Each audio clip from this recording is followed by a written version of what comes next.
The Sonnets, by William Shakespeare. Part 8. Sonnets 71 to 80. 71. No longer mourn for me when I am dead. Then you shall hear the surly sullen bell give warning to the world that I am fled from this vile world with vilest worms to dwell. Nay, if you read this line, remember not the hand that writ it.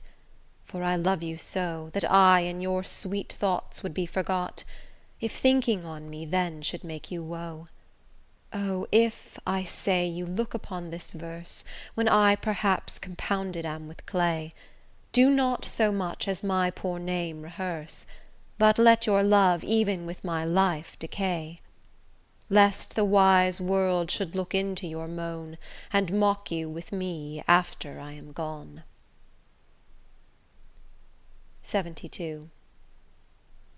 Oh, lest the world should task you to recite what merit lived in me, that you should love after my death. Dear love, forget me quite, for you in me can nothing worthy prove, unless you would devise some virtuous lie, to do more for me than mine own desert, and hang more praise upon deceased eye than niggard truth would willingly impart.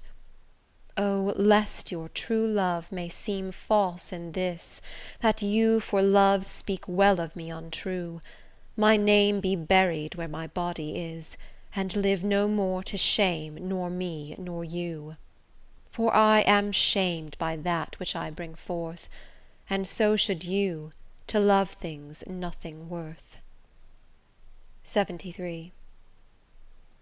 That time of year thou mayst in me behold, when yellow leaves, or none, or few, do hang upon those boughs which shake against the cold, bare ruined choirs, where late the sweet birds sang. In me thou seest the twilight of such day, as after sunset fadeth in the west, which by and by black night doth take away, death's second self that seals up all in rest. In me thou seest the glowing of such fire, that on the ashes of his youth doth lie, as the death-bed whereon it must expire, consumed with that which it was nourished by. This thou perceivest, which makes thy love more strong, to love that well which thou must leave ere long. 74. But be contented, when that fell arrest without all bail shall carry me away, my life hath in this line some interest, which for memorial still with thee shall stay. When thou reviewest this, thou dost review the very part was consecrate to thee. The earth can have but earth, which is his due. My spirit is thine, the better part of me. So then thou hast but lost the dregs of life, the prey of worms, my body being dead. The coward conquest of a wretch's knife, too base of thee to be remembered. The worth of that is that which it contains, and that is this, and this with thee remains. 75. So are you to my thoughts as food to life, or as sweet seasoned showers are to the ground, and for the peace of you I hold such strife as twixt a miser and his wealth is found.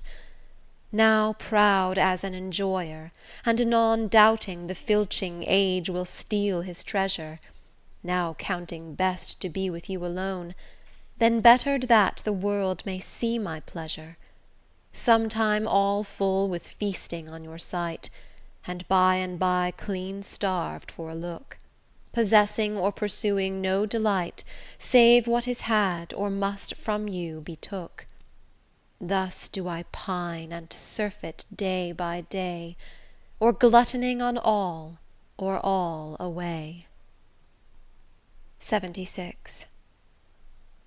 Why is my verse so barren of new pride, so far from variation or quick change? Why with the time do I not glance aside to new-found methods and to compounds strange? Why write I still all one, ever the same, and keep invention in a noted weed, that every word doth almost tell my name, showing their birth, and where they did proceed? Oh, no, sweet love, I always write of you, and you and love are still my argument, so all my best is dressing old words new, spending again what is already spent. For as the sun is daily new and old, so is my love still telling what is told. 77. Thy glass will show thee how thy beauties wear, thy dial how thy precious minutes waste. These vacant leaves thy mind's imprint will bear, and of this book, this learning mayst thou taste. The wrinkles which thy glass will truly show of mouthed graves will give thee memory. Thou by thy dial's shady stealth mayst know time's thievish progress to eternity. Look, what thy memory cannot contain, commit to these waste blanks, and thou shalt find those children nursed, delivered from thy brain, to take a new acquaintance of thy mind. These offices, so oft as thou wilt look, shall profit thee, and much enrich thy book. 78. So oft have I invoked thee for my muse, and found such fair assistance in my verse, as every alien pen hath got my use, and under thee their poesy disperse. Thine eyes, that taught the dumb on high to sing, and heavy ignorance aloft to fly, have added feathers to the learned's wing, and given grace a double majesty. Yet be most proud of that which I compile, whose influence is thine, and born of thee. In others' works thou dost but mend the style, and arts with thy sweet graces graced be. But thou art all my art, and dost advance as high as learning my rude ignorance. 79. Whilst I alone did call upon thy aid, my verse alone had all thy gentle grace. But now my gracious numbers are decayed, and my sick muse doth give an other place. I grant, sweet love, thy lovely argument deserves the travail of a worthier pen. Yet what of thee thy poet doth invent he robs thee of, and pays it thee again. He lends thee virtue, and he stole that word from thy behaviour. Beauty doth he give, and found it in thy cheek. He can afford no praise to thee but what in thee doth live. Then thank him not for that which he doth say, since what he owes thee thou thyself dost pay. 80. Oh, how I faint when I of you do write, knowing a better spirit doth use your name, and in the praise thereof spends all his might, to make me tongue-tied speaking of your fame.